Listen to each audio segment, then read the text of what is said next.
Les Américains votent aujourd'hui pour élire leur président, mais aussi une partie de leur parlement et de leurs fonctionnaires locaux.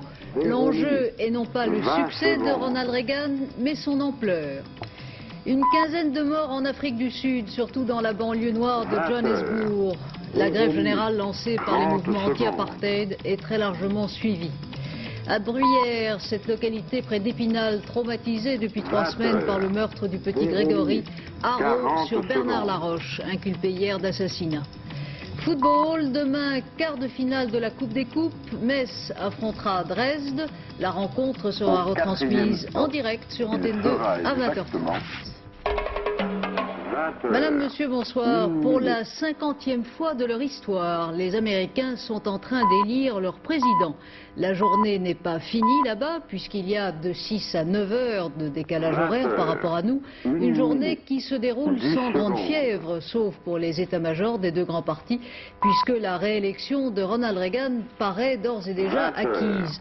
Tous les sondages le donnent très largement gagnant, mais la participation électorale, qui traditionnellement aux États-Unis ne réunissait que la moitié environ des Américains en âge de voter, la participation cette fois paraît plus élevée. Édouard Laure.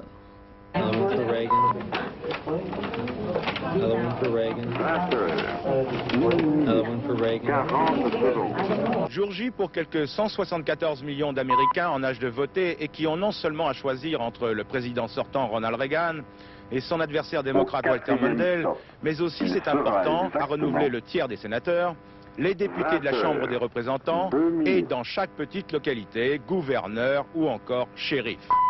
Les premières estimations donnent un pourcentage de votants un peu plus élevé que celui qu'on connaît habituellement aux États-Unis, ce qui veut dire un peu plus de 50%. Un Américain sur 2, traditionnellement, s'abstient le jour du choix du nouveau locataire de la Maison-Blanche. Pas beaucoup d'inquiétude en tout cas chez les républicains quant à l'issue de cette journée électorale. Ronald Reagan et son vice-président George Bush sont pratiquement assurés d'une victoire que les sondages font osciller entre 15 et 20 points. Chez les démocrates en revanche, Walter Mondale et Geraldine Ferraro, la seule question que l'on se pose est de savoir si les résultats vont faire apparaître un échec honorable ou carrément une débâcle. Car on en est bien là aujourd'hui à ne plus se poser la question de savoir qui va gagner cette élection, mais bien de savoir quelle va être la dimension de la victoire de Ronald Reagan, et sans exclure la possibilité d'un véritable raz-de-marée qui pourrait bien s'étendre jusqu'à la Chambre des représentants. Les démocrates y sont majoritaires depuis 30 ans, et c'est donc au nombre de sièges que les républicains vont leur prendre que l'on pourra mesurer l'ampleur de la vague conservatrice qui balaye aujourd'hui l'Amérique. Oui, puisque tous les sondages, on le sait, vont dans le même sens. Les pronostics, comme les analyses des commentateurs professionnels, portent déjà bien davantage sur l'ampleur de la victoire du Parti républicain. Pour bien comprendre le mécanisme de ces élections américaines, les explications de Maurice Walter. Les États-Unis n'est pas élu au suffrage universel direct, mais par un scrutin au 2e degré. Dans chacun des 50 États, les votants choisissent ce qu'on appelle de grands électeurs, dont le nombre est proportionnel à la population de l'État. Pour être élu président des États-Unis, le candidat doit recueillir la majorité des grands électeurs, c'est-à-dire au moins 270 sur 538. En même temps que le président, les Américains élisent des sénateurs, des députés, des gouverneurs d'État et des parlements d'État. Ces élections se font pour la Chambre et le Sénat au scrutin direct, uninominal à un tour. La seule inconnue apparemment cette fois-ci, c'est de savoir si le Parti républicain du président Reagan conservera ou même améliorera sa majorité actuelle au Sénat. De même, on peut se demander s'il va renverser la majorité démocrate de la Chambre des représentants. Si c'était le cas, le président Reagan verrait ses rapports avec le législatif grandement facilités. La campagne électorale dans son ensemble a coûté à ses divers protagonistes près de 2 milliards de dollars, 18 milliards de francs. Dans un pays où la politique depuis longtemps est avant tout médiatique, les deux candidats à la présidence ont rivalisé de vidéoclips, de messages publicitaires et autres gadgets. Le grand champion restant bien sûr celui que les journalistes américains ont baptisé le grand communicateur, Ronald Reagan. Édouard Laure. En plein domaine du rêve, la couverture par les médias américains de la campagne 84. 84 continues. 10 secondes.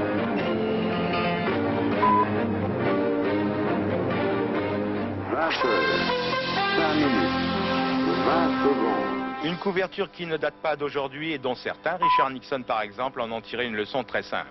Go to the barber, get your hair blown dry, and then fix just 30 properly. secondes. Il faut aller chez le coiffeur se faire laquer chaque cheveu en place. C'est l'ère de la télévision. Je déteste ça, mais j'ai été grillé une fois pour ne pas l'avoir compris. 40 Je n'ai jamais secondes. refait cette erreur et je conseille aux futurs candidats de se rappeler que le plus important n'est pas ce que vous dites, mais votre apparence à l'écran. How you look on television. Et ce qui est donc devenu presque un jeu. Chaque candidat est suivi 24 heures sur 24 par un minimum de 2 équipes de télévision par chaîne de télévision. Le jeu consiste à offrir aux téléspectateurs la bonne image au bon moment.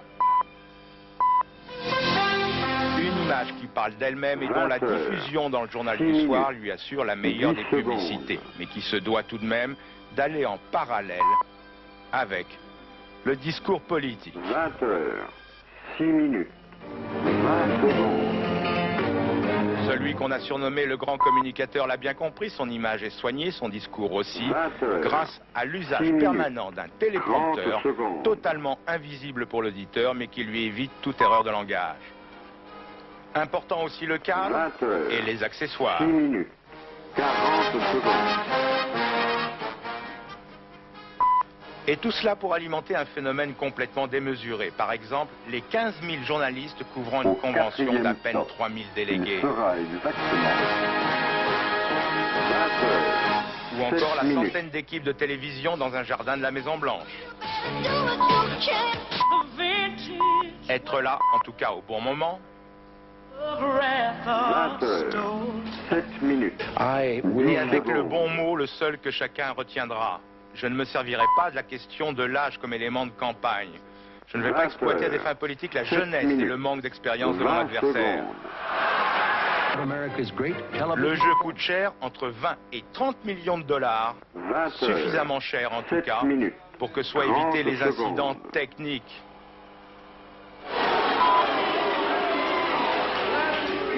20 heures. Je paye pour 7 ce minutes. micro. 40 secondes. Can you ask for me if you...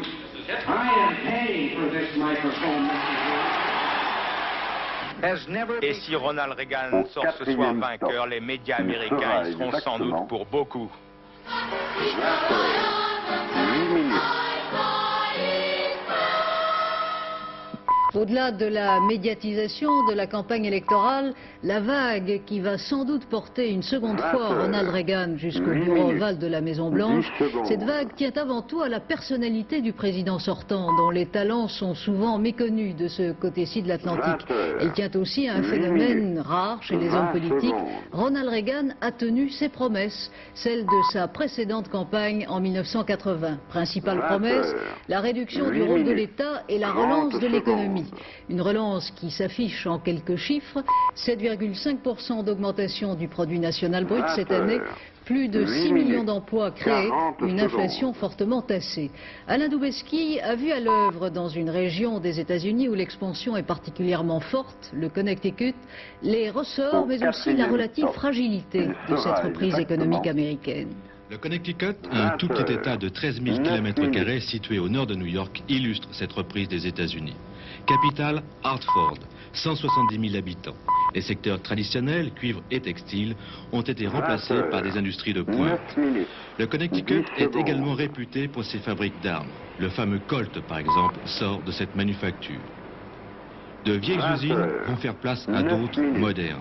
20 Le gouvernement secondes. américain, profitant de cette tradition armement, passe depuis 3 ans de très importantes commandes militaires aux 20 industriels heures. de cet État. 9 Un minutes. véritable boom 30 qui a pour secondes. conséquence d'attirer dans le Connecticut des laboratoires, des chercheurs. Profitant de cette concentration de 20 savoir-faire, heures. des industriels de 9 tous secteurs minutes. venus de tous les 40 États-Unis se secondes. sont installés ici. Il a fallu construire des logements, des écoles. Lafayette n'en reviendrait pas. 6 nouveaux centres commerciaux en 2 ans pour Hartford. Au 4e Certaines stop. sociétés Il ont eu des sera difficultés à trouver exactement du personnel d'encadrement tant la croissance 20 heures. a été rapide. 10 minutes. Quant aux ouvriers, ils venaient des industries traditionnelles. Habitués aux vieilles machines, il a fallu les former. Ce fut une expérience menée à la fois par les pouvoirs publics et le patronat. Le gouvernement américain peut aider les chefs d'entreprise à mettre sur pied des programmes de formation, y compris parfois sur le plan financier. Surtout pour les reconversions lorsqu'elles sont difficiles ou lorsqu'on a affaire à des gens qu'il est difficile de former. Est-il exact que tous les secteurs économiques du Connecticut se développent aujourd'hui plus vite que le secteur purement militaire? Oui, l'économie du Connecticut se développe plus vite que celle des autres États. C'est exact, et ce qui se passe ici reflète ce qui se passe d'une manière générale aux États-Unis. Le pays tout entier va bien. Cette entreprise qui fabrique des ordinateurs est l'exemple type d'une société qui bénéficie de la relance économique du Connecticut. L'affaire installée il y a moins d'1 an fait des bénéfices. Mais cette bonne santé économique du Connecticut est liée à celle des USA. L'adjoint du gouverneur chargé de l'économie se garde de faire des pronostics trop longtemps à l'avance. 11 minutes. Je pense que la croissance va se poursuivre en 1985. En tous les cas jusqu'à l'été prochain, même s'il y a de nouveau une récession fin 85. Mais le Connecticut, grâce à sa puissance économique, devrait quant à lui connaître une croissance jusqu'en 1986. 30 secondes.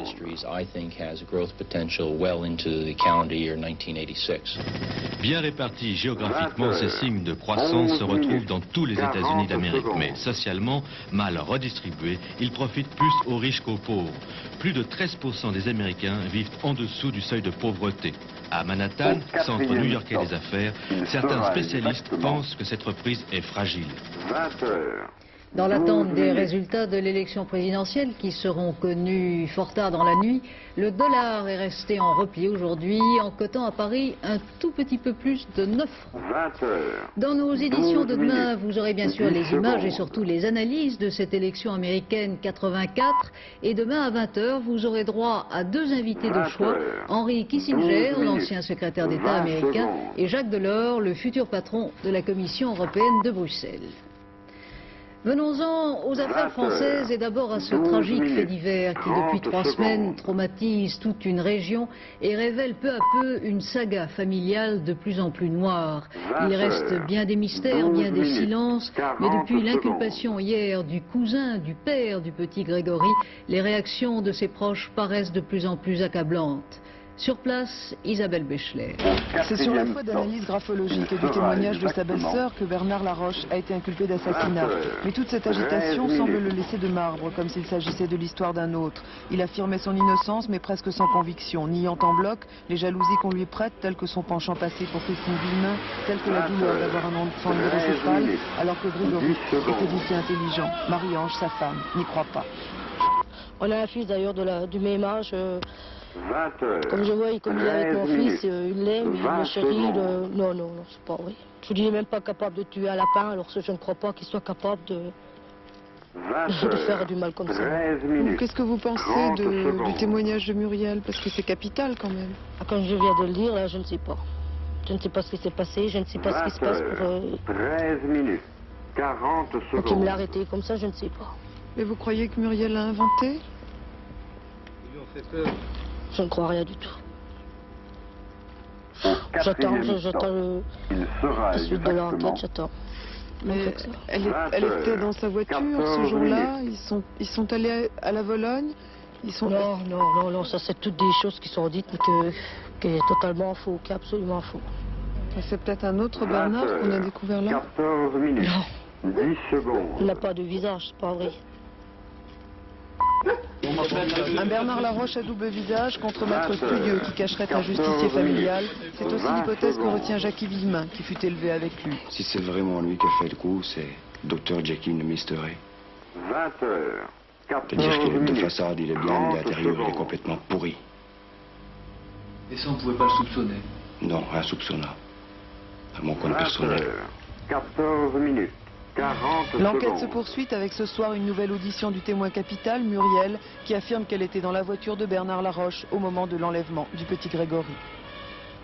L'actualité politique ce soir reste nourrie par les réactions à la prestation et aux propos de M. Raymond Barre hier soir à l'heure de vérité d'Antenne 2. Que de contradictions chez lui, s'écrie Lionel Jospin. Pour le premier secrétaire du Parti socialiste, Raymond Barre joue à l'homme modéré en matière sociale, mais tout son cœur va au chef d'entreprise. Il n'a aucun mot pour le monde du travail. Fin de citation. L'implantation d'un synchrotron tourne à l'affaire politique. Un synchrotron est un accélérateur de particules utilisé pour la recherche nucléaire. Le gouvernement a décidé de l'installer à Grenoble et non pas à Strasbourg, comme il en a été longtemps question. Les élus locaux sont furieux. 3 sénateurs UDF ont été reçus tout à l'heure par le Premier ministre qui leur a répondu qu'il s'agissait d'une décision irrévocable. L'affaire fait grand bruit en Alsace où le chef de l'État doit se rendre dans une quinzaine de jours.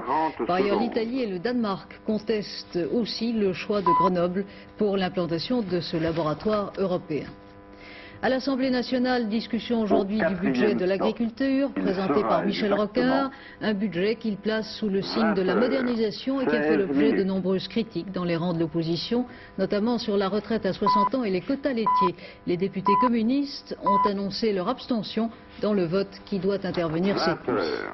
À l'étranger, la situation s'avère de plus en plus préoccupante en Afrique du Sud. 16 Noirs au moins ont été tués lors des affrontements avec les forces de l'ordre qui ont ensanglanté la grève générale de 48 heures déclenchée par les syndicats et les organisations anti-apartheid. C'est dans la région de Johannesburg et de Pretoria, la plus industrialisée, que les heurts ont été les plus dures. Michel Strelovici. Rébellion dans ces ghettos noirs contre l'ordre établi. Ces poings brandis, le signe le plus sûr de la montée de la colère. Depuis 2 jours, ici c'est l'émeute. Depuis 2 jours, c'est la grève générale. Un mouvement lancé par les syndicats noirs et les organisations de droits civiques, un mouvement massivement suivi, le plus important depuis 10 ans. Au-delà des revendications économiques sur les salaires et le prix des loyers, leur vraie cible, c'est la ségrégation raciale, ce qu'on appelle l'apartheid. L'envoi de l'armée et de la police reste la seule réponse imaginée par le pouvoir sud-africain à l'agitation. Mais, signe des temps, la répression, loin d'arrêter l'action, l'étend à l'ensemble de la communauté noire, c'est-à-dire les 3/4 de la population sud-africaine. Et les centaines de blessés, les 90 tués par la police en un mois de trouble, sont autant de martyrs pour ceux-là qui prennent conscience de leur force. En Inde, l'opposition accuse aujourd'hui le parti au pouvoir, le parti du Congrès, d'avoir organisé les attaques meurtrières contre les Sikhs qui ont suivi l'assassinat de Madame Gandhi. L'opposition accuse aussi la police d'avoir laissé faire les hindous. Le Premier ministre Rajiv Gandhi a une nouvelle fois appelé la population à ne pas rejeter sur la communauté sikh tout entière la responsabilité de l'attentat qui fait l'objet d'une enquête difficile. La police indienne, elle, s'en prend aux journalistes étrangers. Nos envoyés spéciaux François Cornet et Olivier Varin ont eu la surprise par 2 fois aujourd'hui dans leur chambre d'hôtel de voir débarquer des policiers armés qui ont exigé de visionner les reportages qu'ils avaient tournés. Grâce à l'intervention de l'ambassade de France, ils n'ont pas été arrêtés. Accrochage au Tchad, un avion d'Air Tchad a été atteint ce matin par des tirs d'armes légères dont l'origine n'a pas été identifiée au sud du pays. Une personne a été blessée mais l'appareil a pu continuer son vol. La région sud du Tchad est agitée depuis plusieurs mois par des troubles que les autorités de N'Djamena imputent aux Libyens. Par ailleurs, le chef des forces françaises au Tchad, le général Béchu, a quitté ce matin la capitale tchadienne. Le repli français sera terminé d'ici la fin de la semaine. Carrosses et tiars, mais aussi hélicoptères et policiers en rang compact. À Londres aujourd'hui, les mesures de sécurité les plus strictes ont protégé une cérémonie qui date du Moyen-Âge, l'ouverture officielle par la reine de la session du Parlement britannique. Dans son discours traditionnellement écrit par le Premier ministre en exercice, la reine Elisabeth a essentiellement parlé économie. Philippe Arroy. Depuis son accession au trône il y a 32 ans, la reine Elisabeth n'a failli qu'à 2 occasions d'ouvrir solennellement la session du Parlement. C'était lorsqu'elle était enceinte de ses 2 derniers fils, il y a 25 et 20 ans. Aujourd'hui, accompagnée du prince et de la princesse de Galles, la reine s'est rendue en carrosse de Buckingham Palace à la Chambre des Lords pour lire devant les membres du Parlement le discours-programme de son gouvernement, rédigé par son Premier ministre. Jamais la sécurité n'a été aussi rigoureuse, tant la police redoute les actions terroristes lors de cérémonies protocolaires où, à la seconde près, tout le monde sait exactement ce qui va se passer. La reine pénètre dans la chambre des lords par la galerie royale où ont pris place les dignitaires du royaume, tandis que le Black Rod, au nom de la souveraine, va quérir les membres de la chambre des communes. Lorsque le Black Rod se présente, on lui claque la porte au nez, geste ancien qui marque l'indépendance des communes vis-à-vis du roi et de la reine. Le discours du trône met l'accent surtout sur les problèmes économiques du pays. Le gouvernement de Sa Majesté insiste sur la nécessité de renforcer la lutte contre le chômage et l'inflation et propose d'accélérer la privatisation du secteur public déjà entamée. En fait, ce qui domine dans la politique de Mme Thatcher, c'est la continuité. Le discours terminé, les députés s'en vont débattre du programme lu par la reine en des termes sûrement moins protocolaires. Commentaire des travaillistes à ce discours du trône, une masse de platitudes. Mais il faut bien dire que le vrai événement pour beaucoup d'Anglais dans cette cérémonie, c'est la nouvelle coiffure de la princesse Diana qui arborait un chignon des plus classiques. En Allemagne fédérale, la classe politique et l'opinion publique ébranlées par le scandale sans précédent de l'affaire Flick, cet homme d'affaires qui a corrompu au fil des années nombre de politiciens allemands. Tout le monde en Allemagne attend demain la déposition du chancelier Kohl. Le chef du gouvernement doit en effet comparaître devant la commission d'enquête parlementaire chargée de l'affaire Flick. À Bonn, Michel Meyer. Deux femmes viennent de sauver le chancelier Kohl d'une nouvelle semaine de couverture irrespectueuse. Actualité oblige, le Spiegel a fait hier sa une avec la mort d'Indira Gandhi et le Stern est quant à lui retourné à ses goûts quelque peu érotomanes en faisant pincer en couverture la zone sensible d'un modèle rétro. À la veille de l'audition du chancelier par la commission d'enquête parlementaire sur le scandale Flick et dans les mêmes conditions que Rainer Barzel, le président du Bundestag, contraint de démissionner après sa récente audition, Helmut Kohl bénéficie donc d'un répit. Pas de doute, le chancelier a l'intention de se battre. Pas question, dit-on dans son entourage, qu'il se laisse désarçonner. Il ne niera vraisemblablement pas que son parti, comme tous les autres, a touché de l'argent du groupe Flick, mais il n'admettra jamais avoir personnellement profité de ses subsides. Pour lui donc, il n'y a pas de scandale Kohl, mais un problème général, celui du financement des partis politiques. Mais réussira-t-il à convaincre ses pairs qu'il n'a rien su des sommes touchées par Barzel de Flick pour lui libérer la voie vers la chancellerie, affirment ses adversaires. Dans l'immédiat, la première contre-attaque du chancelier. Déjà un succès. C'est Philipp Jenninger, l'un de ses fidèles, qui a succédé à Rainer Barzel avec l'appoint des voix de l'opposition social-démocrate qui n'a aucun intérêt à la remise en cause globale de l'édifice parlementaire. Pour l'heure, la presse hebdomadaire semble également manquer de munitions nouvelles. Mais Helmut Kohl n'en reste pas moins dans le collimateur, pour un harcèlement qui durera des mois et des mois afin de l'ébranler. Le président Bourguiba va mieux, c'est ce qu'annonce un bulletin officiel de l'hôpital de Tunis où il est traité depuis hier pour surmenage. Le président tunisien a 81 ans. En Italie, policiers et magistrats poursuivent leur offensive sans précédent contre la mafia. La nuit dernière, dans la région de Naples, une vaste opération de police a été déclenchée contre les auteurs présumés de la fusillade qui avait fait 8 morts le 26 août dernier. 23 minutes. Bernard Tapie, patron des piles Wonder, notre industriel de choc vient de l'emporter sur le groupe Worms pour le contrôle de cette société qui est en règlement judiciaire depuis la fin septembre. Le plan Tapie, qui a donc été retenu par les experts du tribunal de commerce de Paris, prévoit 680 licenciements et 200 mutations pour les 2300 personnes travaillant chez Wonder, mais aucune fermeture d'usine n'est prévue. L'ordinateur au service des fraudeurs spécialistes de cartes de crédit. On n'arrête pas le progrès. 6 pilleurs de distributeurs automatiques de billets viennent d'être écroués. Ils avaient en un seul week-end retiré plus de 400 000 francs grâce à un système astucieux dont le cerveau est un jeune ingénieur au chômage.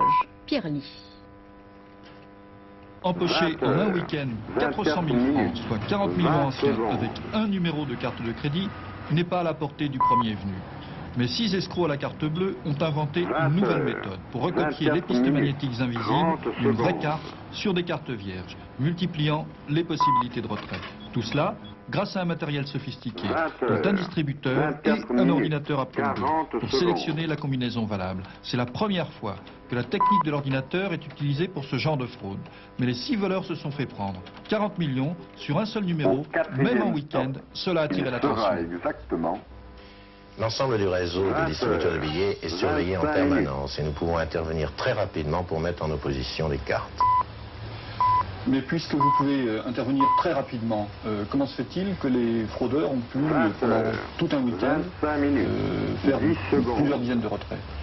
Oui, il fallait poursuivre l'enquête et remonter jusqu'à la tête, si vous voulez. Et nous avons laissé la police poursuivre son enquête jusqu'à vendredi dernier. Et par ailleurs, quelles sont les techniques envisagées contre ce retrait frauduleux? Je pense que la technique du microprocesseur, de ce qu'on appelle la puce, est très porteuse d'avenir en ce domaine et nous permettra dans un avenir proche d'être encore plus sécuritaire. Et dans quelle mesure la puce est quelque chose est un progrès par rapport à la bande magnétique? Bien, elle est beaucoup plus difficile à imiter et, disons, et à fabriquer surtout. La carte à puce est au point. La puce, c'est le rond, dans le coin gauche, logé dans l'épaisseur de la carte. Cette nouvelle parade est encore à l'essai en province. La date de sa généralisation n'est pas encore fixée. Venons-en au sport et d'abord au tennis avec la victoire de l'Américain McEnroe sur le Suédois Wilander en finale du tournoi de Stockholm hier soir. Une victoire sans bavure et en 3-7, 6-2, 3-6, 6-2. Pour John McEnroe, qui ne fera pas appel après les amendes pour la grosse colère qu'il a eue à Stockholm, les amendes qui lui ont été infligées, il s'agit d'une victoire psychologique importante puisqu'il doit retrouver le même adversaire, Mats Wilander, en finale de la Coupe Davis. Du football à l'échelle européenne, demain, Metz affrontera sur son terrain le Dynamo de Dresde en quart de finale de la Coupe des Coupes. Après son exploit face à Barcelone, les Messins ont à cœur de poursuivre leur aventure européenne. Olivier Ray. Grâce à ce but marqué à l'extérieur avec la complicité d'un défenseur de Dresde et malgré sa défaite 3-1, Metz a de bonnes chances de poursuivre sa belle aventure européenne. Depuis sa victoire en Coupe de France, la situation de Metz s'est améliorée, financièrement notamment, avec l'arrivée d'un parrain, la Solac, filiale du groupe Sassilor, qui a déboursé 1 500 000 francs pour mettre son nom sur le maillot messin. 27 minutes, 20 secondes. Nous avons voulu montrer que la sidérurgie restait bien vivante en Lorraine et bien ancrée. Solac a toutes ses usines implantées entre Metz et Thionville, emploie 12 000 personnes et va même d'ici 3 ans investir près de 3,5 milliards de francs. Durement touché par la crise de la sidérurgie, principale activité de la région, le budget des amateurs de football en Lorraine est plus limité qu'ailleurs. C'est pour cette raison que le président de Metz a décidé de baisser le prix des places populaires pour soulager le portefeuille des supporters. Il vaut mieux faire une recette de X avec 15 000 spectateurs que la même recette avec 10 000. Ça me paraît être tout à fait logique quand on veut donner aux gens le goût du football. Metz est devenu un produit qui se vend bien. La société de publicité du club trouve auprès des sociétés un meilleur accueil, car Metz est un support intéressant de par son audience auprès des médias. Pour l'instant, nous avons réalisé un chiffre d'affaires qui est supérieur à 4 millions, plus bien sûr les retransmissions télévisées que nous allons mettre en place. À Metz, les joueurs évoluent dans un contexte bien particulier. Un footballeur professionnel est en Lorraine un privilégié. Il se doit par conséquent de mouiller le maillot pour satisfaire le public. Les joueurs messins ont conscience de ce phénomène. C'est vrai qu'ils sont durement touchés et puis qu'on en est bien malheureux pour eux. Et puis si on peut, c'est le même langage que je tiens là, je le tenais déjà à l'époque de la Coupe de France. Si on peut leur donner un peu de bonheur, si on peut les faire revenir au stade, bon, bah, ils sont contents et puis c'est tout ce qu'on peut faire. Après avoir éliminé à la surprise générale Barcelone, on attend des Messins qu'ils réalisent de nouvelles étincelles demain soir contre Dresde. Deux autres rencontres demain, Bordeaux jouera à Bucarest et le Paris Saint-Germain à Budapest. Il faudra un miracle pour que le PSG se qualifie après la sévère défaite que lui a infligée Videoton à l'aller. Et maintenant, Alain Gillot-Pétré va nous parler du temps de demain. Avec le flux de sud-ouest que nous connaissons en ce moment, que voulez-vous que je vous annonce, sinon de la pluie, etc. Regardez la carte de demain, elle est toujours aussi sinistre.